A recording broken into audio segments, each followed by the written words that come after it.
Good afternoon, everybody. Just letting attendees in, so we'll let the numbers rise, and we'll get going in a couple of minutes.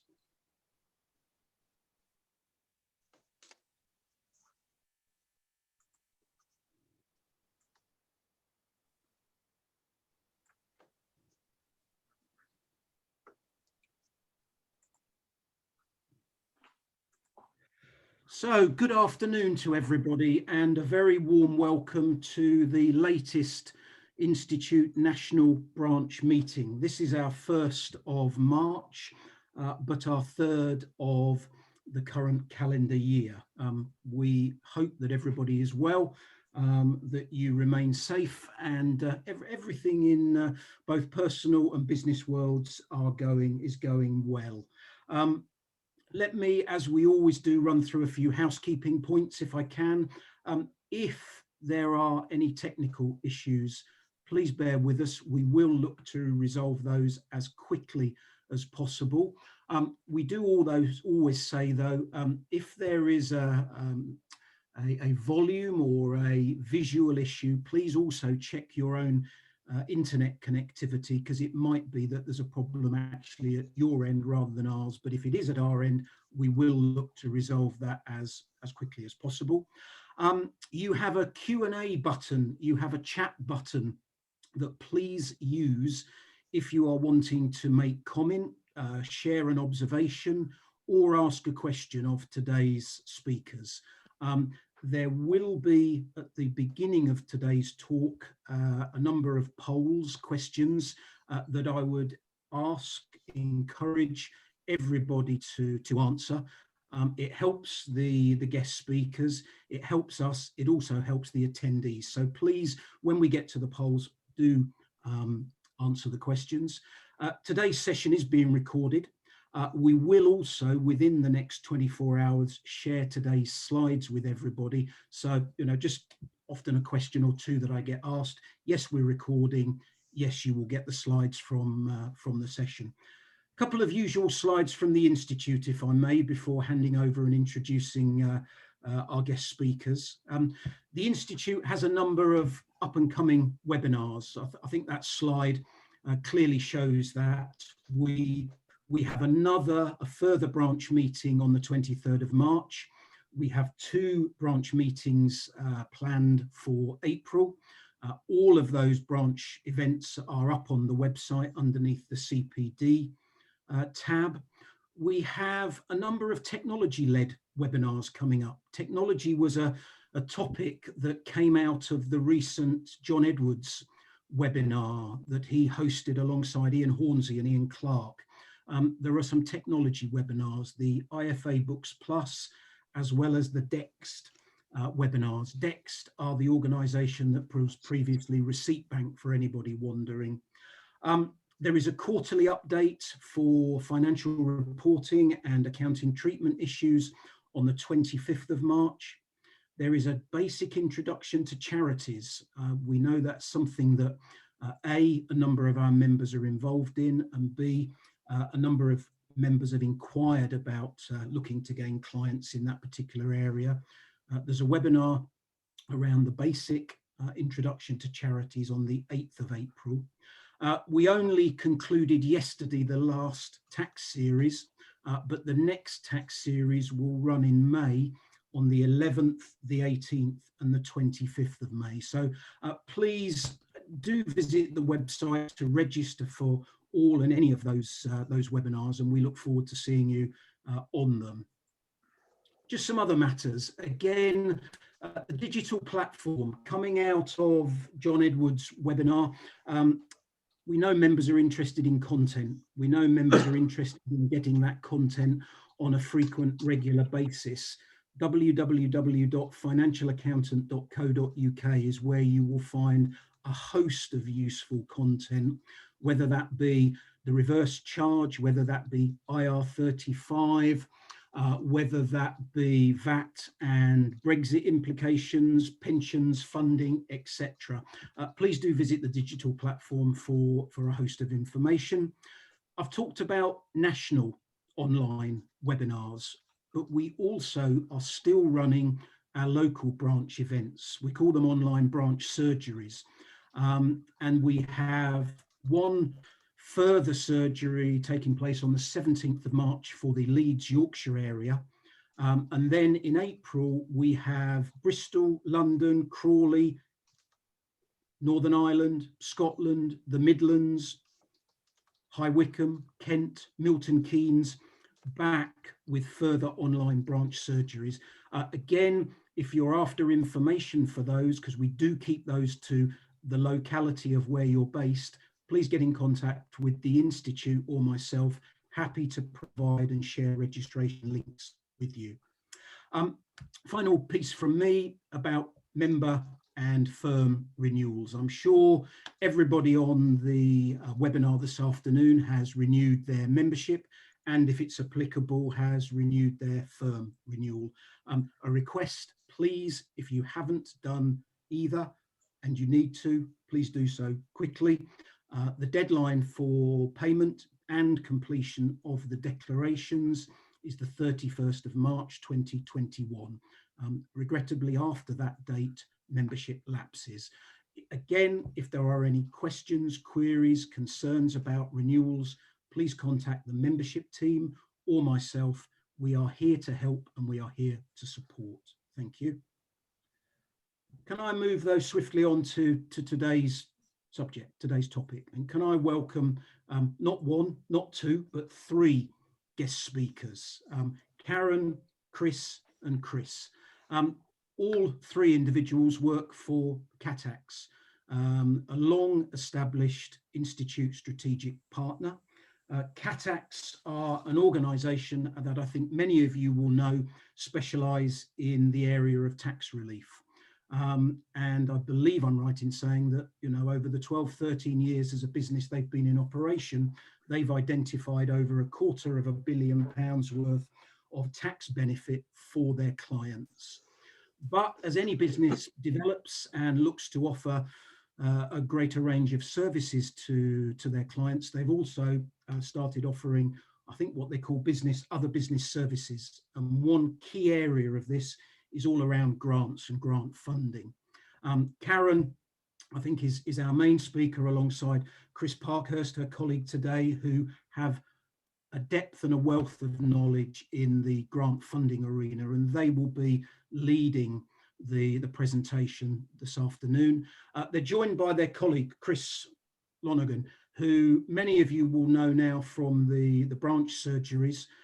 Chris represents the organisation and is very much a link between the accountancy community, our members, and the CATAX organisation and individuals within their team. So to Karen, to both Chris's, welcome. Thank you for your time this afternoon, and we look forward to hearing from you. Chris Parkhurst, I will hand over to you now. I'll stop sharing my slides and I'll hand over to you and let you get going. But welcome and thank you very much. Thank you, Jonathan.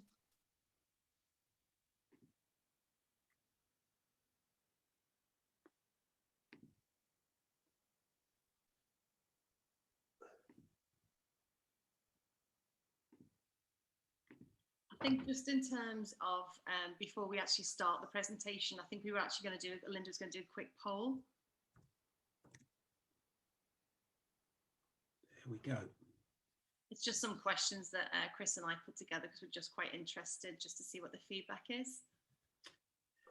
This is where we need your participation. So this comes to life when everybody who's listening please answers the question. So, you know, thank you in advance, but we need a good number of you answering the questions before we've got to the required figure. So please press the buttons. Yeah, that's quite interesting.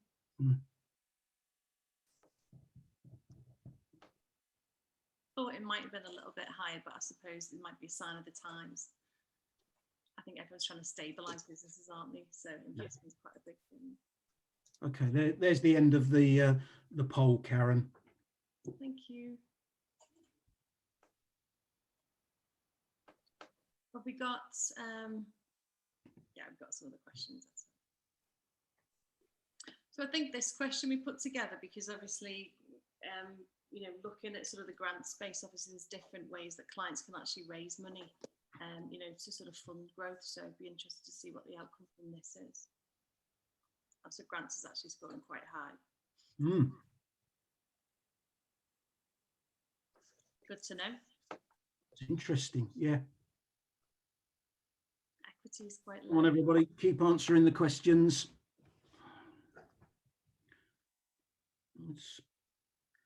That's interesting, Karen, because over the last sort of 10-15 seconds, it's slightly sort of evened out across the well, own savings straight. Right, there we go. At least grants has come out on top. Yeah. Okay.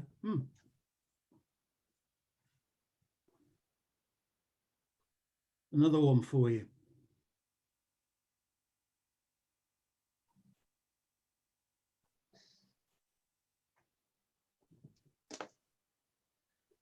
Interesting. 1 and 3 is. I'm afraid, Karen. I'm in the 1 to 3 camp, so I'll hold my hand up straight away. So I'm here to listen and learn as well. Okay. It's good to see a good number of you participating. Thank you very much indeed. Yeah, well, like hopefully after today's they'll be a bit more informed. That's good. That's good. And I think this is the last question coming up now, which I'm really interested to see what the results are. Okay. Wow. Oh, you've had a bit of local. Okay. Do you know what? I was thinking it was either going to go one way. We're going to have lots who know about Innovate and had Innovate grants, or we're going to have nothing. So yeah, I'm quite surprised by that. One EU. Oh, here we go. Innovate. Okay, there we go. Okay. There you go. Well, obviously their clients have had grants, so that's good. It's just not a lot look to be in the Innovate space. Okay. Interesting. Very interesting. Great. So I think we're going to hand over to Chris Lonergan now. He's going to top and tail today's presentation and just give some background to CATAX, and then it'll be Chris and myself talking about grants. Okay, shall I crack on, Karen? Yeah, thank you.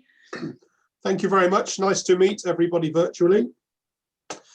Mercifully, my part is very short because Jonathan's already done a fantastic job at positioning CATAX. Just to say that my role is to lead and take responsibility for our accountancy network, community, and Chris and Karen are grant specialists, whereas I'm a generalist in the practice. And as Jonathan's mentioned, we've done a lot of good work over the years helping people with tax relief and now with grants. Can we step a slide on, please?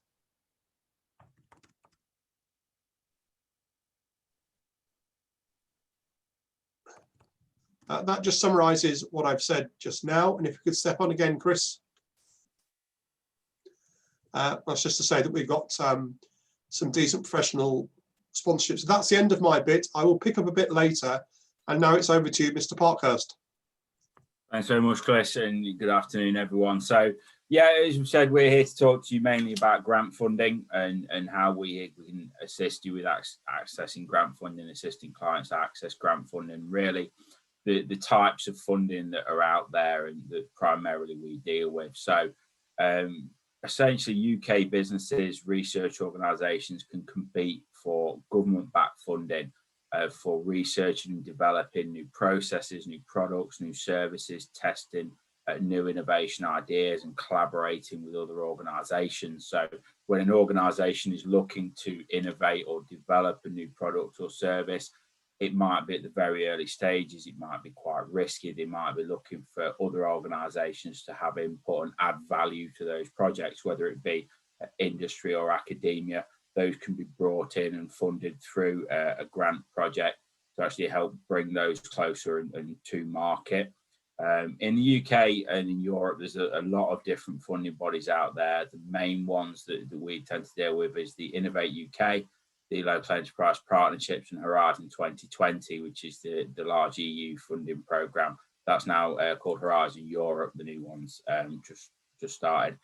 For the purposes of this, we're going to focus on Innovate UK and what's called the Smart Grant Call, which is Innovate's open funding program, which means it's not industry specific, it's not sector specific, it's there for all types of innovation in all different industry sectors.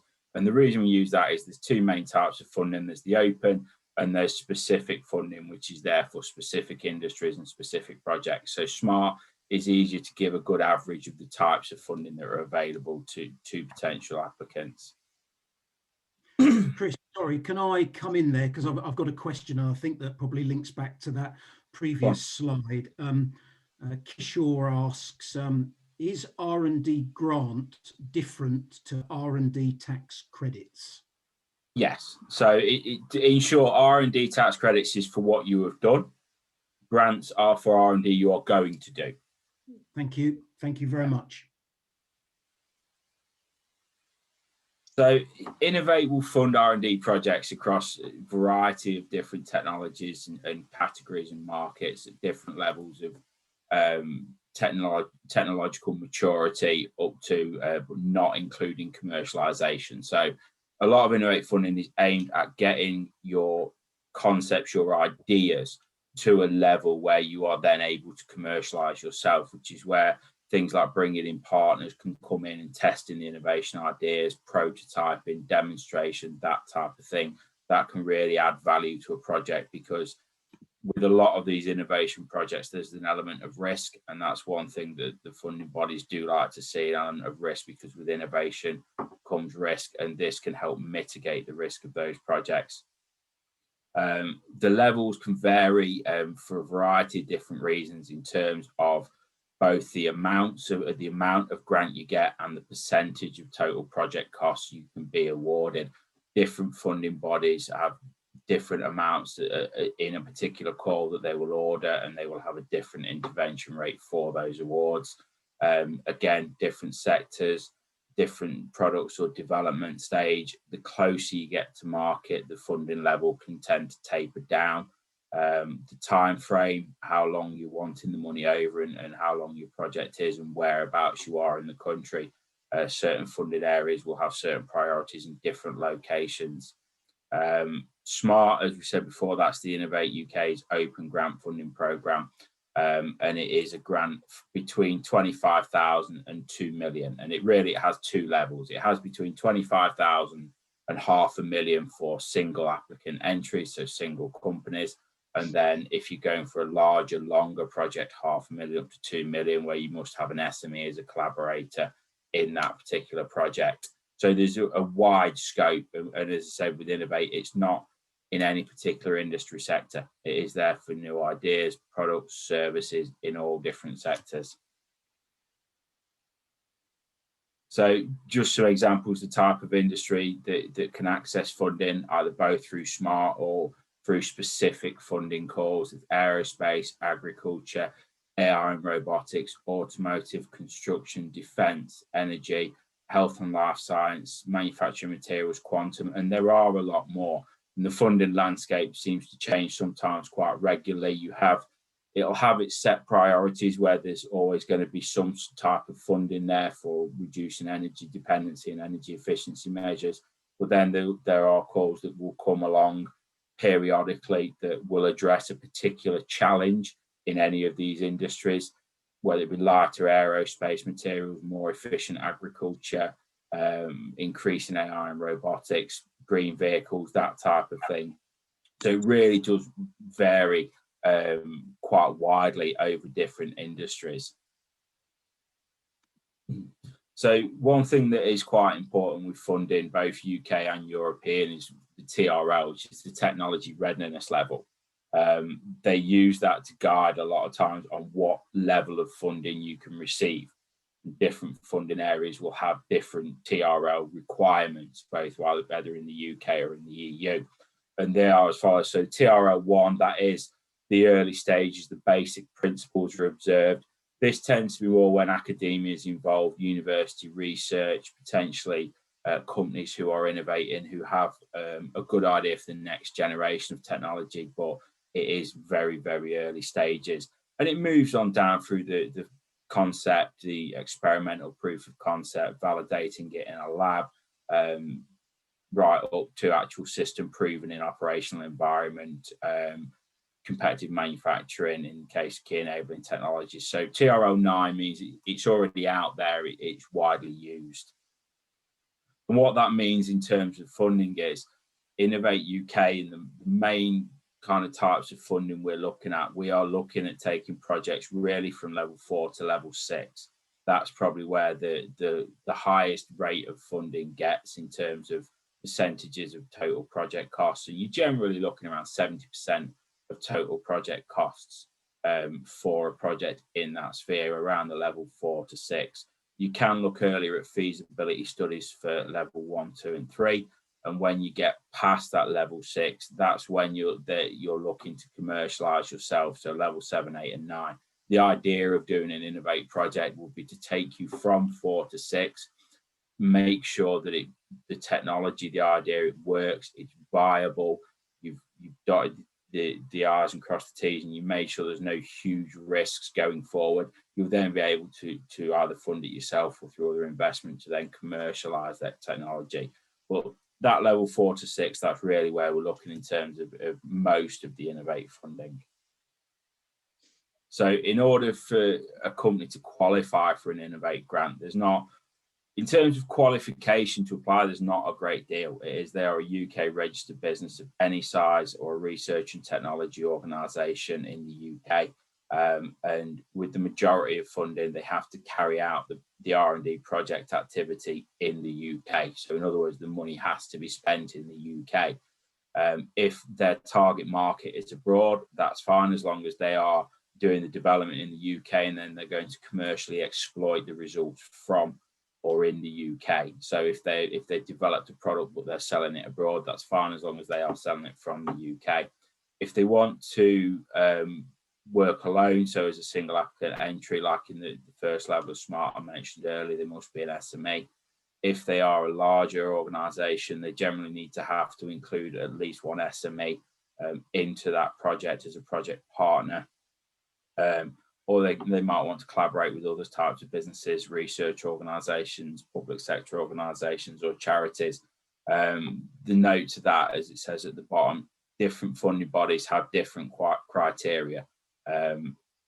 So it's something we look at on pretty much on a case-by-case basis in terms of who the client is, what size they are, what space their technology is in, and what grant funding call we're actually looking at.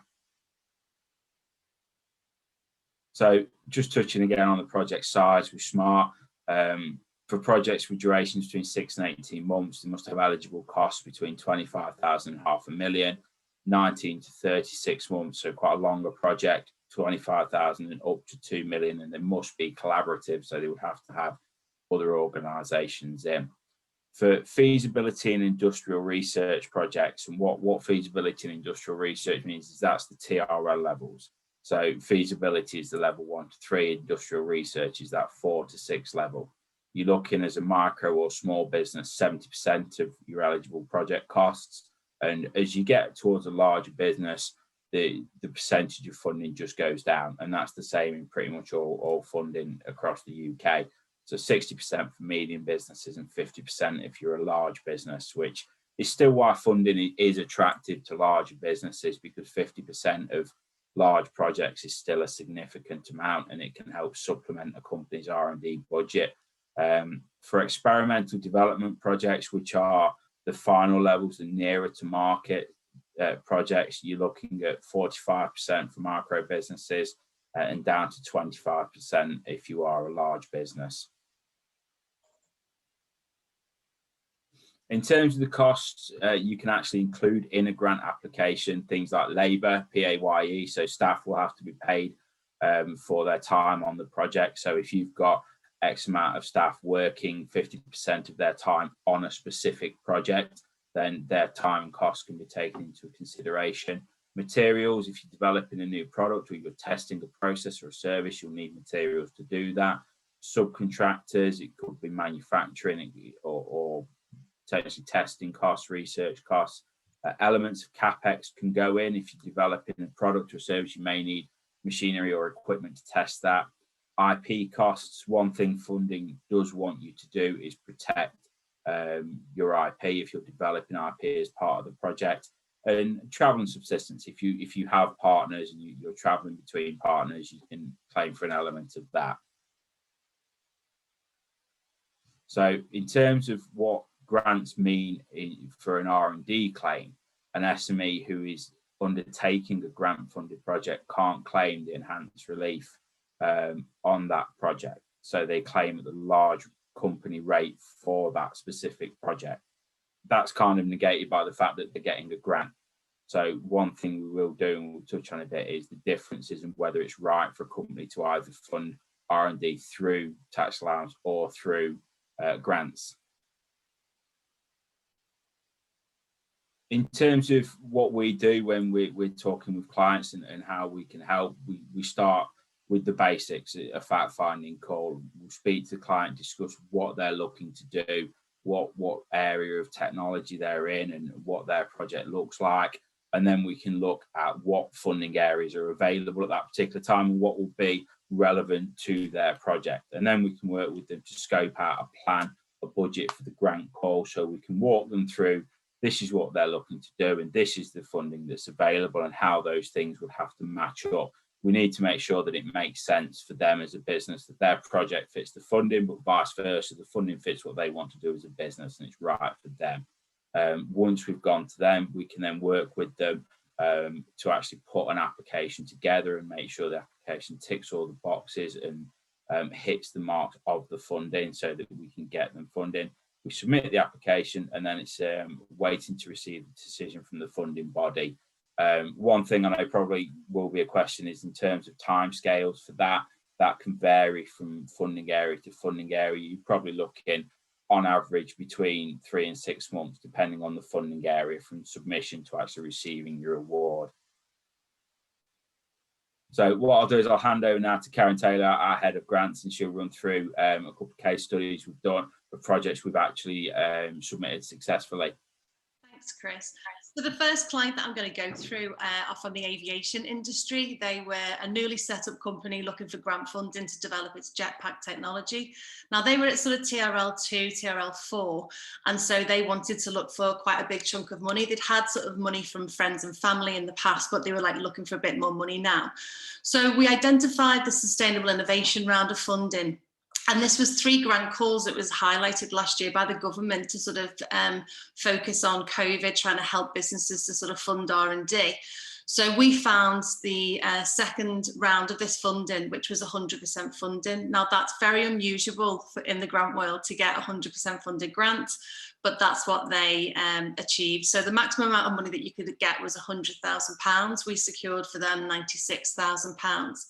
It's a 6-month project, and they also had the benefit of having £50,000 at upfront payments. Again, that's unusual. You don't normally get upfront payments with UK funding. What normally happens is, as a client, you have to basically fund the 3 months and then you retrospectively make a claim. So I always try and make our clients aware of that, because it's great to win the grant, but if you've only got sort of 60 to 70% funding, you've got to fund that contribution, you've got to fund that cash flow as well. So just make them aware of that, because not a lot of them will give you upfront money.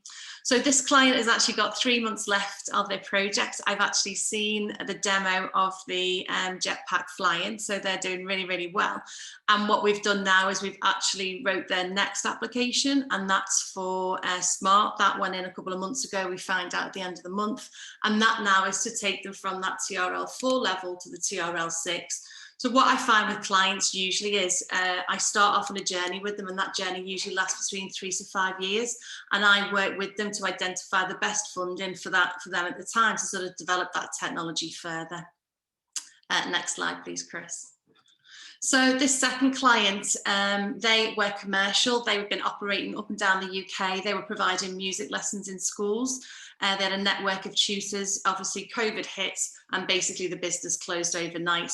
So I think the government at the time had a really big driver for, how are we going to educate our children at home? What platforms are we going to use? And this company came up with a sort of virtual live stream and teaching service.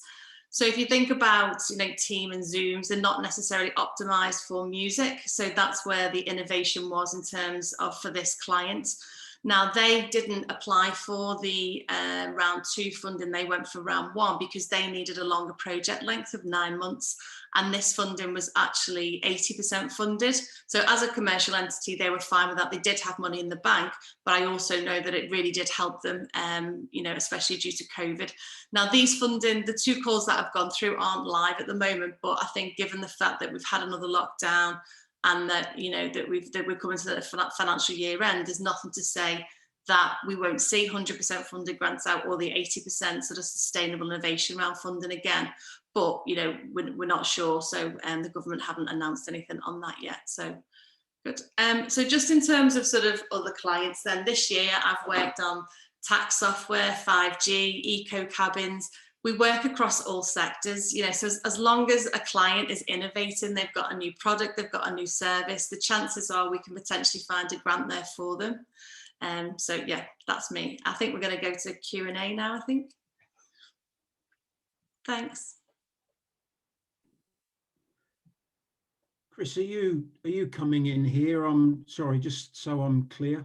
Yeah, both myself and Chris. Yeah, we'll take the questions. Okay, fine. Sorry, I've got a question. Can you please give more info on construction grants, please, under open grants? Constructions is a difficult one, really, unless you're producing like new materials or new equipment or machinery. Just in terms of construction, what is it you're making reference to? Okay. Thank you. If Kishore, could you kindly just sort of maybe give a little bit more information around your question there? That would be most appreciative. I'll also carry on until I get that. Yes, what's your charging structure, Karen and Chris? Yeah, I think for initial consultation, we don't actually charge. We will work with clients to help identify the right grant call for them. We then work on a sort of 3 to 5k bid writing fee, and then we have a success fee, which is usually around 5% of the total grant. So we can't work on a no win no fee basis, mainly because putting a grant application together takes around 10 to 15 days. And especially if you're working with a client that haven't got business plans or haven't got a lot of company information together, it actually takes quite a lot of work. So I think from my perspective, I always look towards the accountants sometimes to say, what financial modelling have you got? What financial information have you got? And what sort of business plans have you got? Because that really helps us to put an application together. Right. Okay. Fine. Maybe this sort of leads in some shape or form into the next question, Karen, because the question is: does CATAX offer a free consultation? Can I refer clients directly to CATAX? So yeah, I don't. Yeah. So yeah, by all means. When the slide that has got our services on, really the kind of fact finding, the looking at grant calls, and the scoping out of a project, that we do on the front end, and that's primarily with myself. We don't charge for that. So we do put quite a lot of work in sometimes with a client. We can have an initial call and see if there is something there in terms of the potential for their project, and then we can sort of say, yes, this is worth exploring further, or it's not, and then we can start looking on what options are available. It's only when we say to a client, yes, you've got a great project, here's a funding area that fits it, now we can put an application in. It's only then when they've got to make decisions, get involved with us. Right. Okay. Thanks, Chris. I think that all sounds a lot like the work that your colleagues have done from the tax relief side. Yeah. So where a member might feel that there's an R&D claim, or there's a potential question about capital allowances or patent box, etc., they've picked up the phone, they've had a conversation, and then together there's a way forward. Great. I think that answers very nicely the question. Thank you. Coming back to Kishore's question, and thank you, Kishore, for a little bit more information. I'll go back to the original question. Can you please give more info on construction grants, please, under open grants? And then I think where he's coming from is, His client wants to invest in purchasing new machinery, about £50,000 purchase costs. Yeah. In terms, Go on, Chris. Sorry. in terms of machinery, when we say capex, on the whole, through Innovate, there's nothing there for machinery purchase in itself. It only comes into play when it's either part of a wider R&D project, so they're developing a new product, a new service, and they need a particular piece of equipment to do that, or if they are designing a new piece of equipment that is going to make their inefficient process much more efficient. So what we'll be looking at, oh, sorry, go on, Karen. Yeah, I think another one, Chris, as well, is Innovate at the moment are putting quite a lot of money for companies to improve their energy efficiency. That's what I was just about to come on to. Sorry, yeah, massive drive for like net zero. So if you're a company and if you invest in a piece of equipment that makes you much more energy efficient, you know, drives down pollution, etc., then they have calls that will fund that. So unless it sort of falls into one of those areas, but if it's a straight capex purchase, he'd probably be best looking towards his local LEP or any sort of like local regional grants where they will provide support for capital purchases. Okay. He's also added that the client has also just moved into new premises. And I think his final point or question is the grant taxable? Is the grant taxable? Yeah, sorry, Karen. That's the. Yeah, no, it's fine. I'm not 100%. In terms of if you receive a grant, if you receive grant monies, the only in terms of like making an R&D tax credit claim, then you can only make it under sort of the RDEC scheme. I'm not sure if that's what it's coming from. Do you mean is the actual? Do you pay tax on the actual amount of grant awarded? I think is. I assume that to be the question. Yes. Yeah, right. So yeah, you don't pay tax on the grant that's awarded, as far as I'm aware. Okay, thank you. Judith, I think we've covered your question about the charge structure that works here. But if you haven't got the answers that you were after, please do just sort of message me again. Another question from Sajid. Thank you, Sajid. One of my clients is interested in poultry farming or the poultry farming business, and he wants to know how he can apply and how much he will get. Now, I don't know whether that depends. Yeah. The word I use most in funding is it depends, and that's pretty much the answer you get to every question, because it does. It depends on the specifics of a client's project. Yeah. There's no reason they won't fund poultry farming. In fact, there are farming specific funding areas available right now. Yeah. Again, the projects that they would be looking for are things that address a need or a challenge within farming, or within, mostly in any industry, any sector specific funding. Is it going to make that industry better, more efficient? Are you going to be able to produce better, faster, cheaper, increasing welfare standards, food safety, traceability? So, you know, it would depend on the specifics of the call, but our contact details will be shared after this. Feel free to drop me an email. I can send you some information on the farming call. We've got a one-pager that sums it up. You can send that to your client and see if it ticks the boxes. I think if they just want to set up a poultry farm, then again that would push you back to your LEPs and to your local funding, because if there's no innovation there, you're not doing anything different above and beyond. If it was a whole new way of poultry farming, then potentially that could have grant funding from sort of Innovate. But if it literally is just to sort of set up the business, to set up a poultry farm, then he definitely wants to go to the local LEP. Okay, thank you both. I like this question. Thank you, Bodhi. Please tell us a bit about the applications that failed and why. I think that's a really good one. I know, I was going to jump in before and say that because of COVID, and obviously we've had Brexit and everything, it's like the funding levels now are like really high. It's like 84, 86%, you know, so it's actually, it's really tough to sort of to score that. But I think in terms of why do applications fail, I think because I've written so many applications now, I know what the assessors want to see. I see feedback, so I'm always amalgamating that feedback and incorporating it.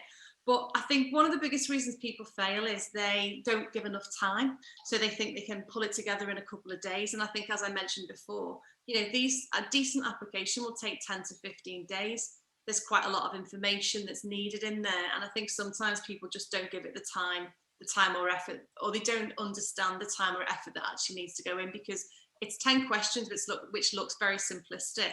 But for a smart application, you have to condense information to 400 words. So it's really high level, but to get to those 400 words, you need a lot of information. There's appendices, documents, Gantt charts, risk registers. So for me, if someone's got a business plan and they're up and running, then they'll find this process easy. But if you're coming from like a zero base, a zero start, definitely give yourself a lot of time and you know, really work with the questions. And I think in terms of advice as well, if anyone just wants advice or they want some templates, you know, I'll happily share them.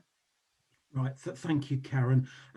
Chris P, I don't know whether it's going to be, it depends as the answer here, but the question from Adnan is, my client is starting a new slaughterhouse, buying new premises and machines. Is he eligible for any sort of grants? So in terms of buying the premises, buying the machinery and setting up, probably not. Yeah. Is the answer in terms of that one. If he was more established, or if he was looking at potentially, you know, new, less well-established technology in that, then potentially, but I think that would take away quite significantly from, you know, what you would want to do in terms of just setting up and getting going. Right. Okay. No, thank you. That helps. A question. Thank you, Russell. Do you need to have any special license to provide help to get the grants?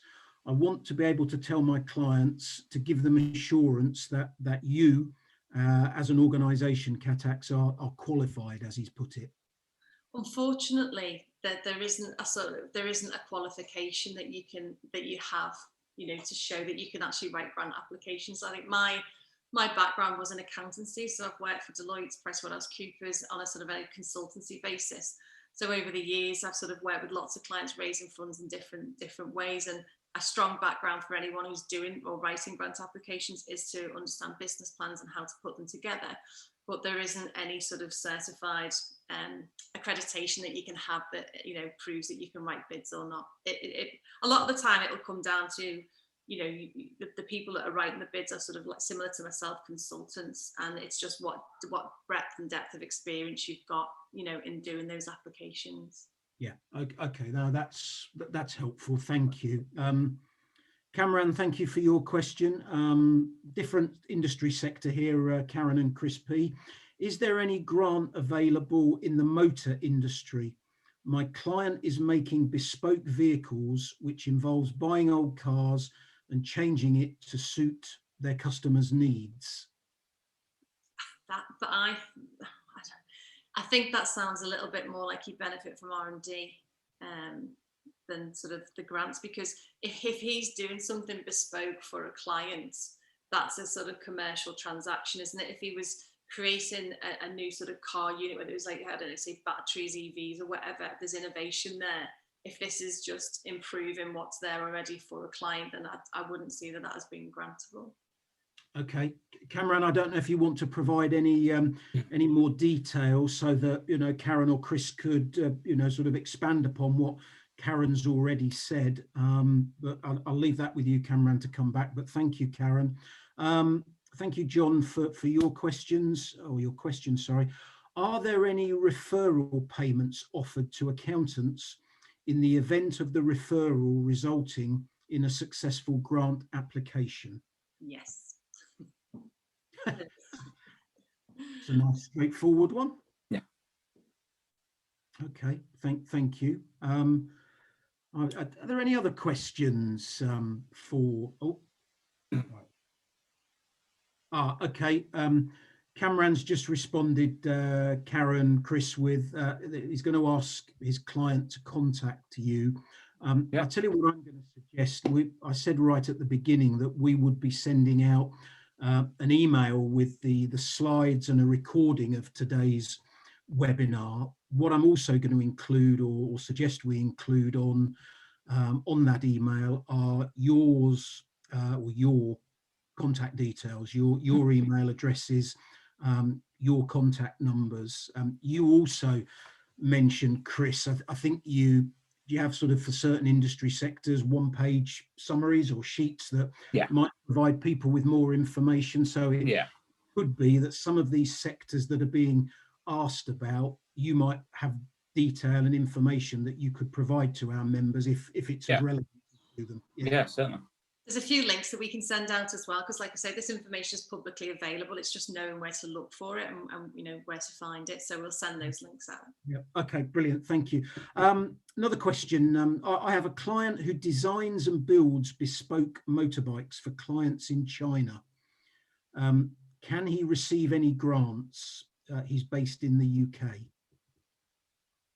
If he was designing something that is above the state of art, so that it's different, so maybe there might be something in hydrogen or batteries. But if it again, it comes back to this thing. If he's being commissioned by a client, and it's that transaction between him and the client that sort of precludes it from the grant funding. But it doesn't. I think Chris Lonergan, we've had this conversation before about sometimes people's ability to claim R&D if they're actually doing work for other clients. That could be potential. Yeah. Okay. All right. Thank you. I did have another one. It's a different sector, but are there grants available for businesses in the aesthetics industry? My client is looking at purchasing new modern equipment which they don't already have for treatment, which will allow them to diversify their product and service range. So when he says they don't already have it, does it mean the client just doesn't have it, or it's not available anywhere? That will be the distinction that we're looking at. If it's something that is going to help the client diversify their product range, but they're buying, as it were, off-the-shelf equipment, that's something certainly to look at your LEP and see what funds they've got available. In terms of the grants, what we will be looking at in something like that is what's new, where's the challenge and the need being addressed for it. If it's a totally new to the market machine that's going to solve a particular challenge in the industry, that's got potential. But if it's off-the-shelf kit to improve the business, it's not something, generally is grantable, not through sort of Innovate. Okay, Chris, thank you. Abdul Karim, you asked that question. I don't know if there's any more information you can. Oh no, you've just responded with thanks. So I presume, Chris, with your answer there, you've helped and answered. So thank you on that one. Right, here we go. Another good question, actually. Do you have a checklist that can help if the activity stroke project is innovative or not? We don't. It comes back to that. It depends again, and this is where it all comes in with funding. I hate to say it, but any of you have further conversations with me, we'll hear that a lot. Yeah. I will boil it down to the fact of, is it innovative? Is it disruptive to the market? And the other two things are, does it address a need or a challenge within either society or the industry? Not, is there a need for it in that business? Yeah, it has to sort of benefit the wider marketplace, doesn't it? So, I think one of the key things, if people are just purchasing equipment to sort of improve their productivity or etc., then no, not really. Or if they're setting up a new company and they want funds to fund that setup, then no. But if they are actually creating new products, new services, and something new, something that's not been there before, then that's what is grantable. Yeah, I think improving the current state of the art is what it all really comes under. Right. Okay. No, thank you for that. Javez, I would suggest your question seems related to capital allowances and linked back to a van or an LVG. I would suggest that is a question that you might want to pick up with Chris on outside of the sort of the webinar today, because my understanding, my thought on that question is it's not related to grants or the funding. I think that's probably a question that you want with Chris Lonergan. So I'll leave you to contact him, because his details will also be on the email that comes out to everybody in the next 24 hours. Are there any more questions? We've gone through quite a lot, actually, which is really intriguing. I think you know, probably understanding and really appreciating what funding is used for, or what a grant can be used for. You know, innovative, disruptive, need or a challenge, rather than just, is it a way of receiving money, for politely putting it, my words, and Karen and Chris P, please correct me, you know, if it's just nothing, it's not above the norm, or it's not doing anything different, then I think there's going to be a challenge. I would advise any member who's on the webinar this afternoon, if you've got a query, if you've got a question, Chris Parkhurst and Karen have both said, you know, please contact them. It's, I think, better to ask the question, maybe be told no, or an explanation be given, rather than sat there wondering, I wonder if I could have helped that particular client. Better to understand and know rather than not. Right, I have got. Yeah, I'll just say that, you know, always feel free, put a brief of what a client's looking for. You know, just only got to be a few lines, a couple paragraphs, send it through to me. We can have a look at it and at least say if it's worth a further conversation or not. Yeah, okay. I think we can come to that decision quite quickly, can't we? You know, and we know a lot of the information that's out there as well. So it'll probably save yourselves a lot of time if you just bounce it off us really quickly. We can come back quite quick to maybe what's available or what, you know, or it's not grantable. Right, okay. Chris or Karen, I don't know whether you're going to sort of use the it depends answer here, but Simon asks, he has a client who is developing a new polish and cleaning, or he's developing new polish and cleaning products for vehicles. At the moment, he claims R&D for developing this, but I wonder, is there any grants towards this? The one thing I'd say there is like what we find with some clients is if they're coming from an industry where harmful chemicals are being used, and they are producing something that's new that is less harmful, better for the environment, there could be potential sort of funding there. Yeah. If you've got anything to, that's the I think again, you've taken the words out of my mouth there, Karen. That's what I was going to say. I think I won't say it depends. I'll say potentially. I think there's potential in that one. I'll mix it up a little bit, just because it is one of those things where when we're looking at it, is there potential for change? And it could be one of them where if he's doing R&D, so he's doing something innovative on it, there could be potential to go further, looking at new types of materials, more renewable materials to make the product that will have an impact on the value chain of all the chemicals coming in to make polish. So, you know, potential. Okay, thank you, Chris. Right, I've famous lot. Oh no, thank you, Simon. Thank you very much for the question. Chris, Chris Lonergan. I know you wanted to mention that CATAX are in the midst of producing a sort of a tax relief budget update. I don't know if there's anything you want to say on that before we draw to a close today. You're currently on mute, by the way, Chris. Chris has got a few slides, I think, to run through. So I think there's, yeah. Okay, all right.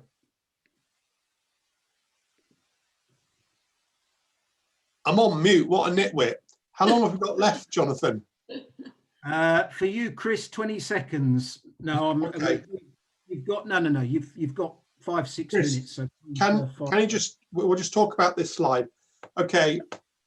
I just wanted to say that, connecting back to what Karen said, encourage your clients to write a business plan if they're looking to grow the business. May be obvious, but whether you're going for formal or informal funding, it's a really good thing to do.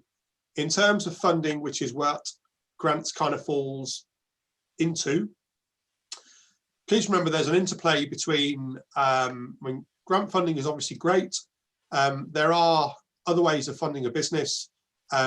Tax reliefs, which is the other aspect of what we do, are debt, equity, and PG, etc., free ways of funding a business. They work very well in parallel with grants and other aspects of funding a business. So bear them in mind and let us know if your clients do anything innovative that we can help with. If you could just step on, Chris. And step on again. If you go right back, in fact, to my very last slide, which is the one with the budget on it. I've only got a few seconds, so just to reiterate and enhance what Jonathan said, obviously we had the budget last year. A lot of the small print and some of the big print has affected tax reliefs. We get lots of questions on this. We've run a number of webinars over the last week. And as Jonathan says, we're putting together a briefing pack, which we will send out to people subject to them expressing an interest. I have more to say, Jonathan, but that seems to be the most germane bit. And I am here to answer any questions if people have got any quick questions about tax reliefs. Okay. Thanks, Chris. Please, we've still got a few minutes as such, if I'm keeping us all to time. So if there are any further funding, grants, tax relief questions, please do pose them to our panelists today. I've been asked, I'll just step in there, I've been asked a couple of questions through the Q&A and the chat facility about membership certificates. I will contact the membership team just for an update on that, and we will include that update to those who've asked over the next 24 hours. I think it's fair to say these things are coming out to you. If you've renewed, please bear with us. COVID-19 does delay things, or has delayed things slightly, but we are on with that. Somebody's just raised their hand. If you've raised your hand, I can't do anything about that, but I can answer or help you if you are posting a question or an observation in the Q&A box or the chat box. So please, if you've raised your hand, do ask me that way. So, right, question for you, Karen and Chris P. Can you help to prepare a business plan in conjunction with us as accountants? Yeah, I can definitely give advice. Yeah. I've got templates. Brilliant. Okay. Yeah. Right. Okay. Thank you for that. I think that answers that one. And I've just covered that one off. Yep. Thank you. Great. I think, just looking at my watch, I think we're coming in on time, which is great. Can I finish off with a thank you to Karen, to Chris, and to Chris for their time this afternoon. Really insightful and probably thought-provoking webinar and discussion, because I think, as we found from the polls, there are a number of attendees whose knowledge, Karen, was in that 1 to 3 level, which is great for people to admit that. But thank you as well for your offer to take calls, to field questions from members who might have particular questions about industry or particular circumstances. So I would just ask anybody who's listened this afternoon, do get in touch with Chris Parkhurst or Karen Taylor, whether it be tomorrow, whether it be next week, next month, whenever, if you've got a grant funding question that a client of yours could benefit from their knowledge on. So thank you to the three of you for that. I think I'll just pass on the thanks as well from those who are commenting. Many people saying thank you, very informative, very useful session. I'm just going to check the Q&A facility. No, thank you all. Right, Jan, I will come back to you offline on that. That's obviously separate to today's webinar, but I'll look at that. Yep, thank you, Abdul, for your comments. Thanks to the three of you. Chris and Karen, thank you. If there's nothing else to add, I think we can wrap up. It's been a very good session, really enjoyable, really informative. And look, to everybody who's joined us today, please stay safe, look after yourselves, and we look forward to seeing you on the next Institute webinar. But for the time being, thank you all. Stay well, keep safe, and have a good afternoon. Thank you all. Thank you. Thanks everyone. Thank you.